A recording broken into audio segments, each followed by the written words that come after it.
On vous souhaite la bienvenue à ericlatour.com. La Caisse d'économie Desjardins célèbre son 50e anniversaire. Et puis là, on a décidé de faire des investissements en mesurant l'empreinte carbone, donc vraiment dans la mission de cette caisse-là. Mais d'abord, parlons de relance économique, surtout post-COVID. On a planché sur le sujet et il y a 8 recommandations qui ressortent. On en discute avec le président du comité, Martin Massé.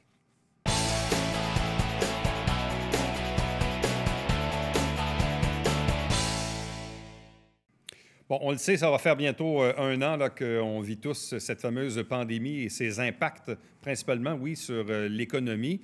Ici, localement, assez rapidement, là, au printemps dernier, on s'est dit, bon, ben, il va falloir peut-être qu'on mette en place différentes actions, donc une relance de l'économie. Et on a demandé à des gens, bien sûr, de s'en occuper via un comité présidé par le Joannais Martin Massé, qu'on rejoint à l'instant. Bonjour et bienvenue. Bonjour, M. Latour. Merci de l'invitation. Bien, ça fait plaisir. C'est en fait, de façon officielle, notre troisième entrevue sur le sujet là, depuis la dernière année. On s'en était parlé au printemps. Après ça, on s'en est reparlé un peu à l'automne parce qu'il y avait, disons, différentes actions peut-être un peu plus préliminaires que vous aviez émises. Là, maintenant, vous arrivez vraiment avec un plan d'action, disons, assez détaillé avant de donner un peu l'ensemble des actions. Qui sont les gens qui vous accompagnent dans ce comité de relance? Alors, j'ai eu la chance d'être accompagné de porte-parole. On a divisé ça en 6 secteurs. Alors, des leaders du milieu, des leaders de la communauté. Alors, Véronique Touga chez Cambly pour le secteur industriel, Audrey Bogmans en agriculture, Céline Burdet pour l'immobilier, services, télétravail, Mario Héroux pour le commercial et la restauration, et Éric Boivin, qu'on connaît comme directeur général de l'International de Montgolfière du Haut-Richelieu. Et à ces porte-paroles, nous avions également l'ajout d'un comité restreint, d'une permanence composée à la fois de NextDev, de la Ville, de la Chambre de commerce et de Tourisme au Richelieu. D'où émanait cette volonté de mettre sur pied un comité de relance économique quand même assez tôt au printemps dernier? Oui. Alors, dès le début, il y a eu la mise sur pied du comité d'urgence économique, qui était en fait une espèce de table où tous les représentants de la société civile, élus, même on avait des institutions financières là-dessus, siégeaient avec le leadership de la ville de Saint-Jean, pour, je dirais, l'urgence. Alors, vraiment, le sauvetage, on se rapporte là, en première vague de pandémie, donc vraiment les premières mesures, tant fédérales que provinciales, axées autant sur les employés, les individus que les entreprises. Et rapidement, la conclusion à laquelle les membres du comité d'urgence économique en étaient venus, c'était que ça prendrait un groupe pour déjà commencer à travailler sur une relance post-pandémie à très, très court terme, d'identifier des actions, les fruits les plus bas là, dans l'arbre qu'on pourrait rapidement cueillir en travaillant ensemble pour repartir la machine le plus rapidement possible. Et de là vient donc le comité d'appui à la relance économique. Et quelles sont finalement les conclusions, et on pourra détailler les actions tantôt, là, mais les conclusions, disons, d'ordre assez général là, qui est ressorti de vos discussions? Oui. En fait, la plus grande conclusion, je vous dirais, c'est que le plus grand fruit qu'on en tire, c'est cette capacité, ce besoin de se mobiliser. Je pense qu'il y avait une certaine désaffection ou de travail en silo qui était effectué à l'intérieur de plusieurs secteurs. Et rapidement, on s'est rendu compte que plusieurs des priorités d'un des secteurs pouvaient se retrouver ou faire appel aux forces d'un autre secteur. Donc, je vous dirais qu'à très, très haut niveau, cette mobilisation, cette interpellation-là a été probablement, je vous dirais, le résultat le plus intéressant et à la fois même un peu inattendu parce que on s'est vraiment aperçu que peut-être qu'on ne se parlait pas assez et qu'on peut faire beaucoup de choses ensemble. On parle donc d'un plan d'action triennal, donc sur 3 ans, qui comporte 8 grandes actions. Il y en a une première qui a déjà été, disons, connue et lancée, parce que même ici, à l'émission, on recevait il n'y a pas longtemps Véronique Touga de Cambly, mais qui siège également sur votre comité, qui siège également chez NextDev Développement économique et du côté de InnoSecure, c'est-à-dire le lancement d'une zone d'innovation en matière de sécurité publique civile dans la région du Haut-Richelieu. En quoi c'est important, le lancement de cette zone d'innovation? Bien, en fait, c'est de travailler sur nos forces. Il y a une concentration d'entreprises dans le secteur, en sécurité publique et civile, et ça fait en sorte que, dans un souci de se différencier, ce genre d'entreprise-là est moins présente dans d'autres régions. Alors, quand vient le temps de cogner aux portes des ordres de gouvernement supérieur, évidemment, chacun a le souci aussi comment dire, de ne pas favoriser une région par rapport à une autre non plus. Donc, le fait d'avoir une spécialisation, hein, ça fait en sorte que si on est en mesure de démontrer au palier de gouvernement que un investissement particulier dans cette spécialisation-là qu'on trouve chez nous va créer l'accélération du développement économique, non seulement ici, mais aussi pour tout le Québec. Et c'est là l'objectif de se différencier, et on a la masse critique ici pour le faire. La deuxième action, c'est d'assurer le développement durable de l'aéroport de Saint-Jean, qui fait partie des discussions, des débats politiques depuis les 30, voire les 40 dernières années. Il y a une élection municipale dans quelques mois. Ça va revenir à l'ordre du jour. Comment on peut assurer le développement durable de cet aéroport dont l'avenir est toujours un peu incertain, là? Bien, voilà, vous l'avez dit. Alors, on ne prend pas position sur quel type de solutions, dans les solutions qui ont été mises de l'avant par les différents rapports émanant de consultants. On ne fait pas un choix entre un ou l'autre. Ce qu'on dit, c'est que entendons-nous sur la nécessité de développer l'aéroport et utilisons le chantier, la zone d'innovation en sécurité publique et civile comme étant un de ces leviers-là. Alors, il faut le voir comme étant le développement d'un site aéroportuaire, d'une espèce d'écosystème, j'aime pas le mot, là, mais d'un regroupement autour de l'aéroport. Alors, on n'est pas dans le choix d'une piste, deux pistes, trois pistes, on n'est pas dans la tour de contrôle, on est vraiment sur entendons-nous pour en faire une priorité, parce qu'un actif comme un aéroport, si la journée où on décide, c'est un peu comme une voie ferrée, hein, si on l'enlève, elle ne reviendra jamais. Alors, l'objectif, c'est de dire que nous croyons à l'aéroport, il y a quelque chose à faire avec cet actif-là. La zone d'innovation est un bon intrant et un bon point de départ pour le développement du site. Alors, allons de l'avant, prenons la décision, en fait. C'est ça qu'on dit. Promouvoir l'offre touristique exceptionnelle de la région, l'achat local, les artisans, les restaurateurs, les commerçants. Bon, quoique là, les restaurants vont bien finir par ouvrir un de ces quatre. Mais bref, en quoi c'est important pour vous de définir l'offre touristique comme étant, disons, l'une des grandes actions de ce plan? Oui, parce que un des points forts de la région, Saint-Jean-le-Haut-Richelieu, c'est notre positionnement stratégique. Ce qu'on dit, c'est qu'en sortie de pandémie, il est fort probable que de plus courtes excursions, des journées plein air, des week-ends, sera privilégié pour les Québécois, l'Est ontarien, peut-être éventuellement le Nord-Est américain quand les frontières seront ouvertes. Et ce qu'on pense, c'est que comment on peut tabler sur cette géographie-là exceptionnelle. J'ai inclus là-dedans, évidemment, la géologie, la rivière, entre autres, et aussi de combiner ça avec notre secteur agricole qui est exceptionnel. On était à 80 de notre territoire de la MRC est agricole, avec une offre de restauration aussi qui est vraiment rehaussée depuis plusieurs années. Alors, est-ce qu'il n'y a pas moyen de regrouper ensemble peut-être des produits du secteur qui est offert dans nos restaurants et qu'à la fois, on en fasse la promotion vers l'extérieur? On parle également d'accélérer le développement des zones d'ambiance pour mettre en valeur le patrimoine, la culture, les différents attraits. Même à la limite, est-ce que vous faites même un peu référence à ce que la Ville a fait peut-être un peu indirectement ces derniers temps avec le domaine Trinity ou même ce qu'on a fait au Parc Ronald-Beauregard durant l'hiver ou même à l'automne? Est-ce que pour vous, c'est un peu ça, ou même ici dans le centre-ville, l'Oasis, donc de créer des zones d'ambiance? Alors, c'est exactement ça. Alors, les projets plus ponctuels qui ont déjà été mis en place. Mais en fait, ce qu'on s'est rendu compte, c'est que la pandémie a fait en sorte que les gens ont davantage ce besoin d'être à l'extérieur, de vivre, d'envahir les places publiques et les lieux de plein air. Alors, ce qu'on dit, c'est qu'il y a moyen de jumeler, puis ça ne coûte pas très cher là, en termes d'infrastructure, de jumeler cette volonté-là qui, on pense, sera toujours là en sortie de crise, parce qu'il faut toujours se mettre dans ce schème-là. Hein. On est dans la relance post-pandémie pour multiplier ces zones d'ambiance-là où les gens auront le loisir de s'y rendre et d'éventuellement échanger avec d'autres, parce qu'on aura tous ce besoin de socialiser là aussi également. Bon. La cinquième action, mettre à jour le plan de développement de la zone agricole. Ouais. En même temps, zone agricole, on le sait, année après année, parfois, puis même on l'a vu encore, il y avait le débat sur l'autoroute 35. Est-ce qu'on dézone, est-ce qu'on dézone pas une zone? Il n'en reste pas beaucoup, la solidarité alimentaire et tout ça. Qu'est-ce qu'on peut faire en termes de développement agricole dans notre territoire? On n'est pas un peu limité?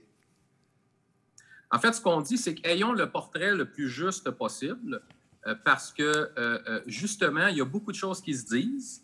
Avec un portrait juste, ça nous permet aussi de pouvoir, de pouvoir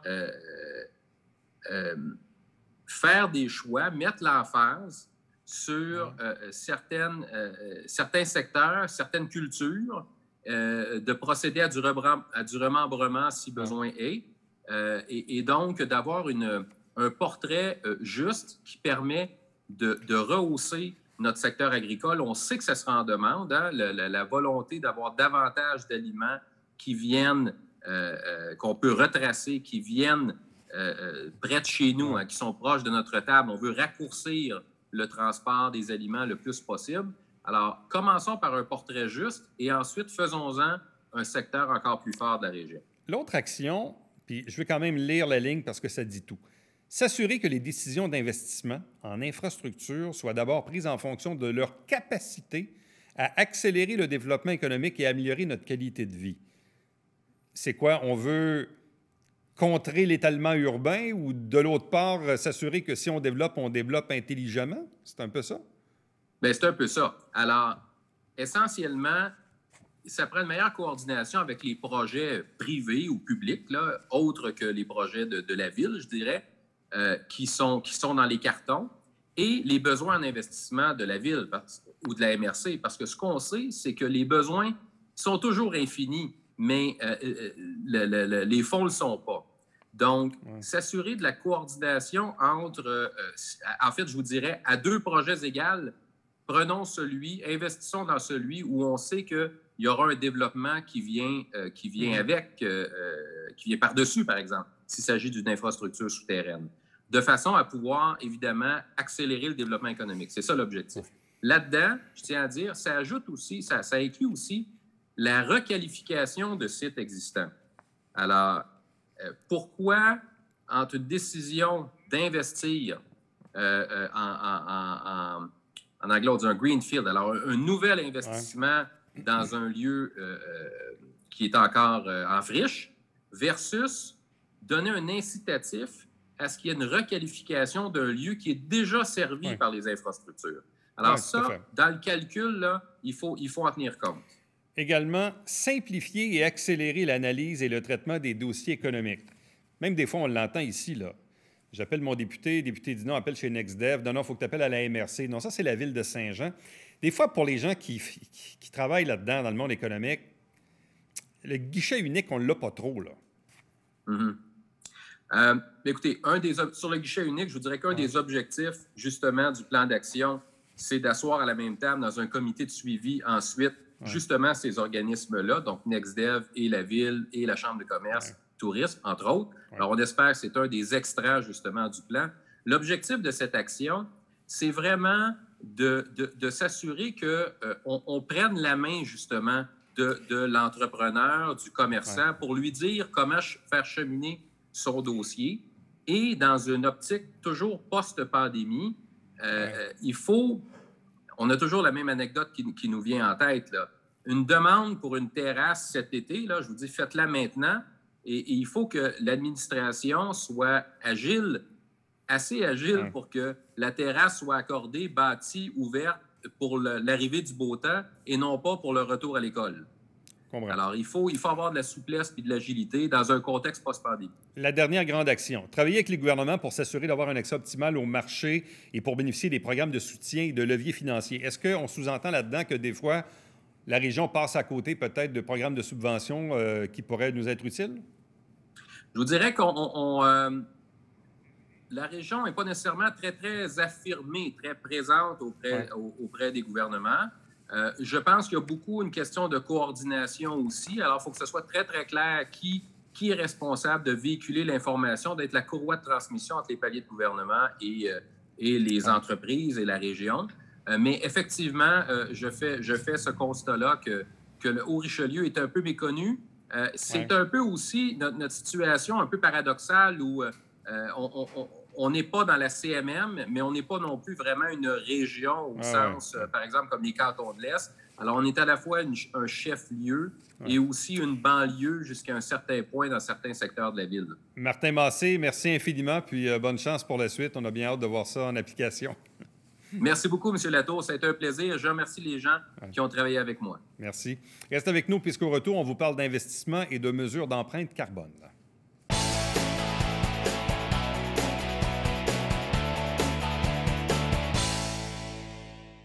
Mesdames et messieurs, bonjour et bienvenue à La Justice entre nous. Mon nom est Sam.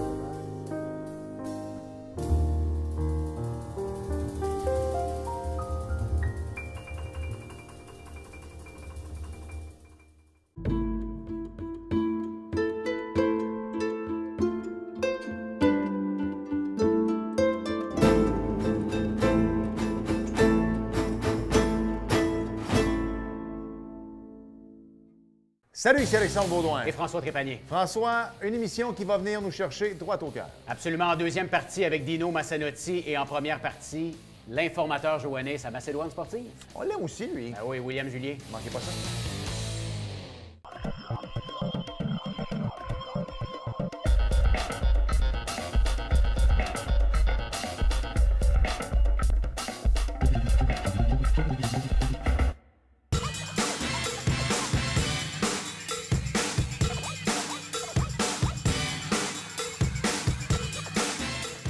Dimanche, 9h30, Télébingo, on vous attend.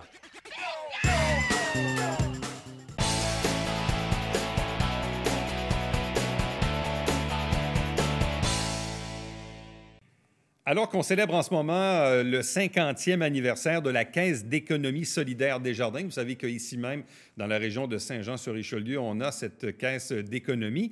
Bien, on parle maintenant aussi d'investissement et d'empreinte carbone. Vous savez, c'est un sujet dont on entend davantage parler. Question d'en savoir un peu plus. Notre invité, il s'agit de Martin-Pierre Nombry. Il est directeur du développement stratégique à la Caisse d'économie solidaire Desjardins. Bonjour à vous et bienvenue. Bonjour, M. Latour.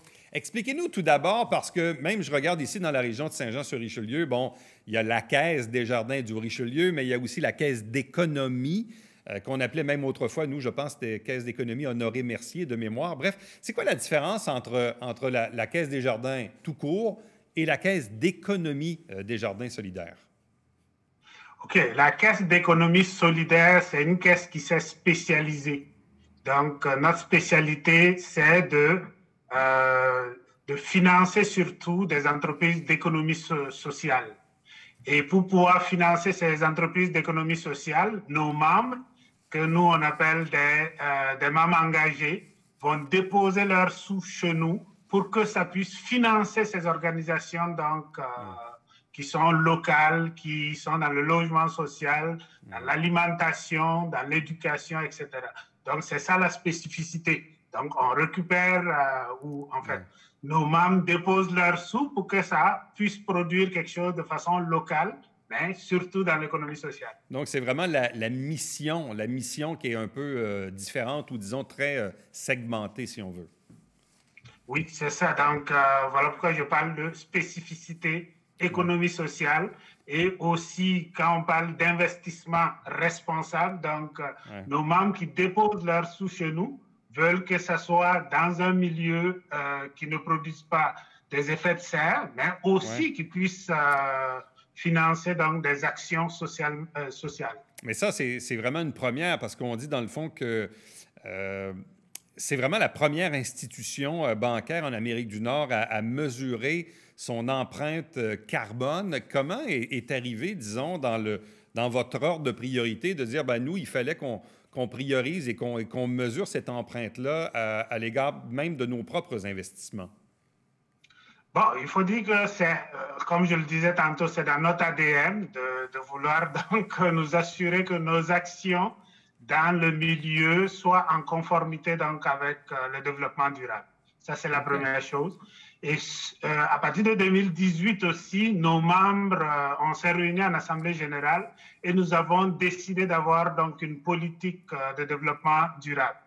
Nous faisons partie aussi de ce qu'on appelle le partenariat financier pour la comptabilité du carbone, qui est un mouvement donc, de banque alternative au niveau mondial. Donc, à travers ces différents éléments, on s'est dit qu'il va falloir donc savoir qu'est-ce que nous produisons et qu'est-ce que nous allons mettre en place donc, pour réduire notre empreinte, toujours aussi en tenant compte de tout ce qui est ressorti de l'accord de Paris en 2015, où on invitait les banques, on invitait les institutions donc, à réduire leur empreinte carbone. Mais c'est quand même un changement important dans la mesure où, de ce que je comprends, c'est que chez vous, quand on fait un investissement, bien, on a la préoccupation donc de se soucier de l'empreinte carbone ultime que l'investissement, lui, va donner. Oui, c'est sûr que, comme je disais tantôt, la caisse, c'est une caisse qui veut faire du développement, mais dans des milieux d'économie sociale. Donc, déjà, notre objectif, ce n'est pas de faire de l'argent pour de l'argent. Donc, nous allons financer des entreprises, surtout collectives. Donc, les bénéfices de ces entreprises reviennent donc dans le milieu. Nous avons aussi dans notre caisse ce qu'on appelle la ristourne collective. Nous, notre ristourne, on ne le ramène pas aux individus ni aux entreprises, on le collectivise et on réinvestit donc dans les organisations pour faire du développement. Donc, ça, ce sont des spécificités donc, de notre caisse que je peux vous présenter. Bon, on dit aussi qu'en 2019, le secteur de l'immobilier a contribué pour près de 52 % des émissions générées par le financement de la Caisse. Donc, le volet immobilier est somme toute quand même assez important chez vous, là. À la Caisse, nous avons à peu près 60 % de notre financement qui va dans tout ce qu'on appelle l'immobilier. Parce que, sans vous cacher, au niveau du Québec, le logement social, la question du logement est très, très importante.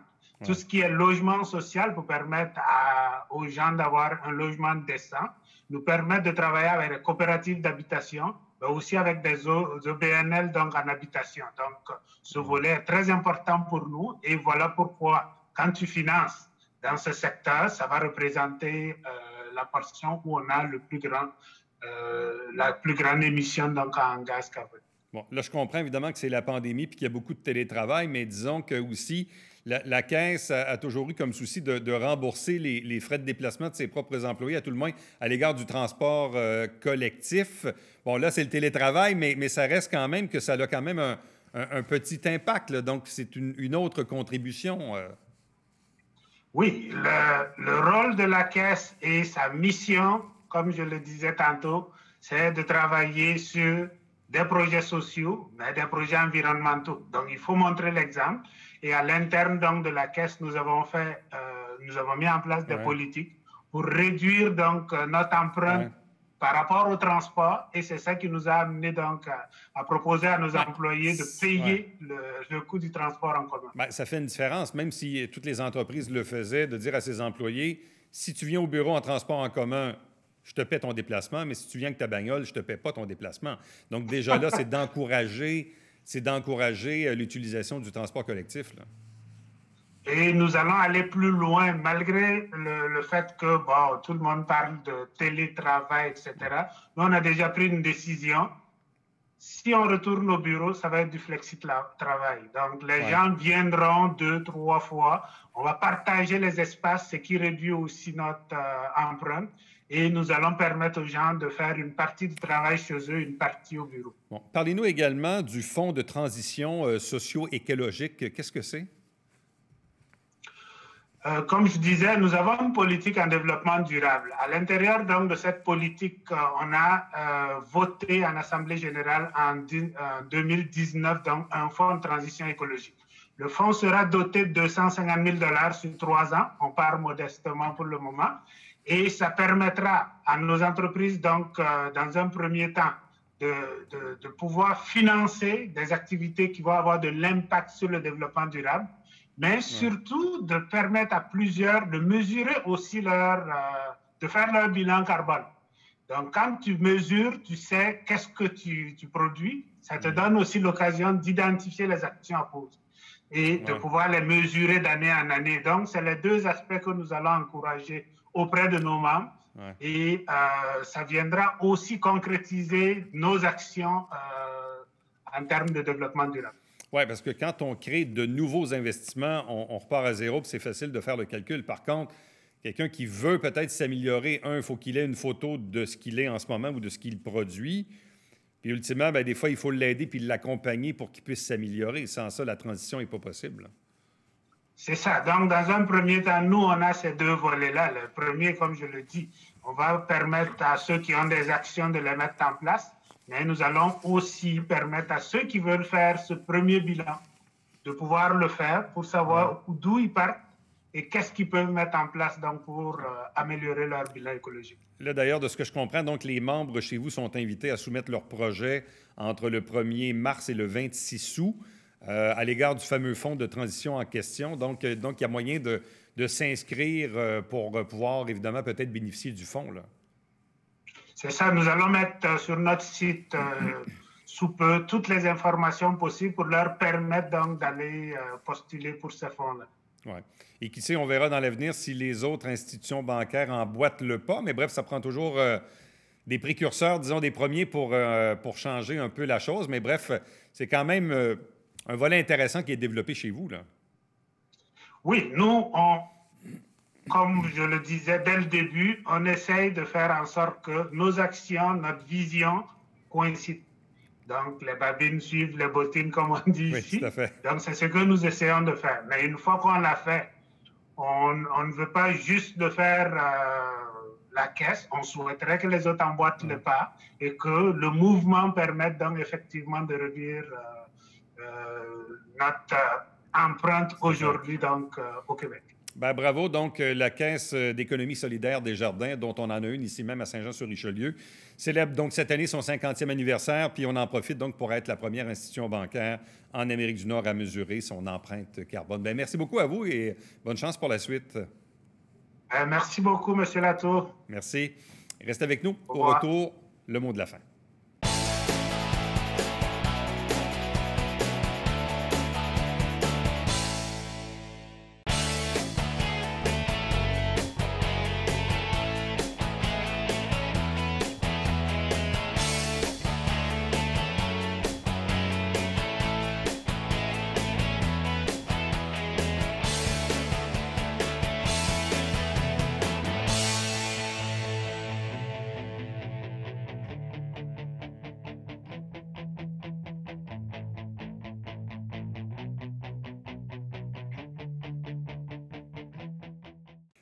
Avec la pandémie, on s'est mis à apprécier les expositions extérieures. Il y en a eu quelques-unes du côté du domaine Trinity à Iberville.